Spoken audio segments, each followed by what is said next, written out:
almost couldn't believe my eyes when I saw that the reprobates, the open border reprobates at MSNBC, let the public see this video. It's a video that makes it crystal clear for all to see precisely why America needs a border wall, and we need it fast.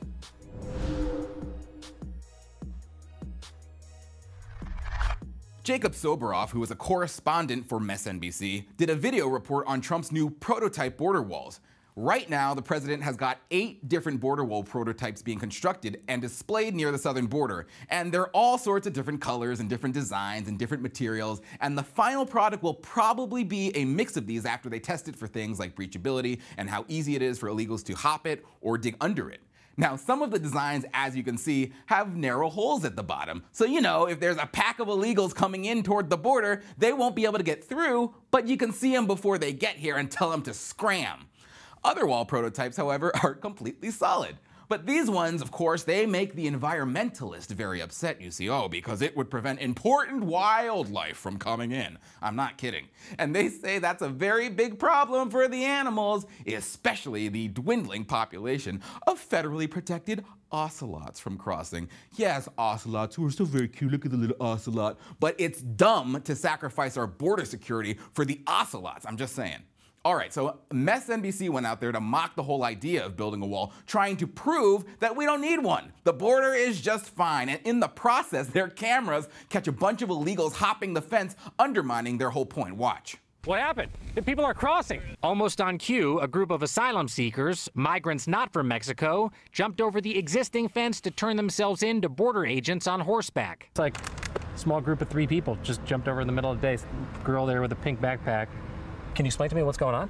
This is a reality of everyday border enforcement. It's a reality of everyday enforcement. So let me get this straight. If it's a reality of everyday border enforcement to have people breaking into this country, what the hell are we doing on the border? It sounds like there might be an easy solution to this. It's called a wall. So thank you, MSNBC, for showing the world exactly why we need one. Now, maybe the dopes that watch that insufferable channel will be persuaded over to our side now. Yeah, right. Later, that reporter tweeted to stress his point that those were asylum seekers trying to get caught. Okay, that doesn't really make it any better. If they're caught and given asylum, then they could potentially stay here for years. That's a lot better for them than being confronted by a great big heaping wall that forces you to turn the hell around and come into our country legally.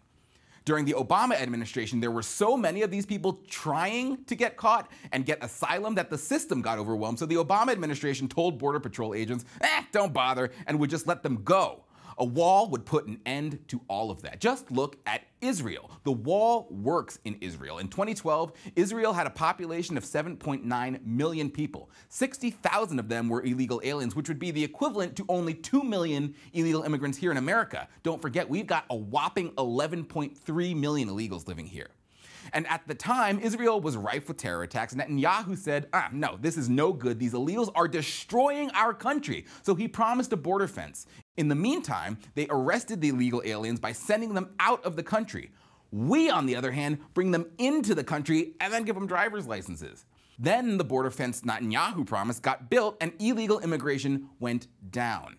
As Conservative Review's Daniel Horowitz explains, quote, between 2000 and 2005, suicide bombers infiltrated Israel almost on a daily basis. Over 1,000 Israelis were killed and countless thousands wounded until Israel built a security fence.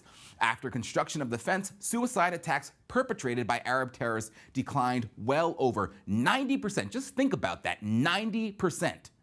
And by the way, it can't just be like a dinky wall that they can climb right over. Horowitz says we need a double-layer barrier with a security zone in the middle. What we don't need is more of what we already have, because that ain't working, all right? MSNBC proved this point for me as well. Watch. We made our way to the Mexican side of the border, and this is the primary fence, the thing that Donald Trump doesn't think is big enough to keep people out of the United States.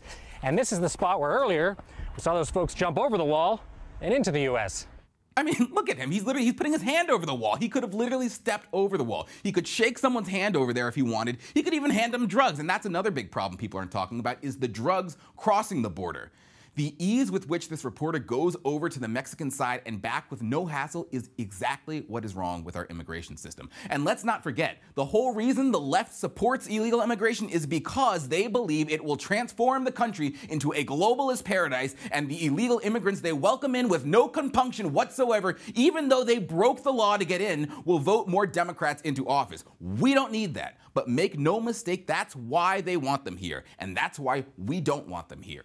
The last thing this country needs is more Democrats, especially ones who should have never been here in the first place. If nothing else is going to convince these spineless members of Congress to get their act together, losing their seats to Democrats voted in by illegal aliens should be reason enough for Republicans in Congress to strengthen our border.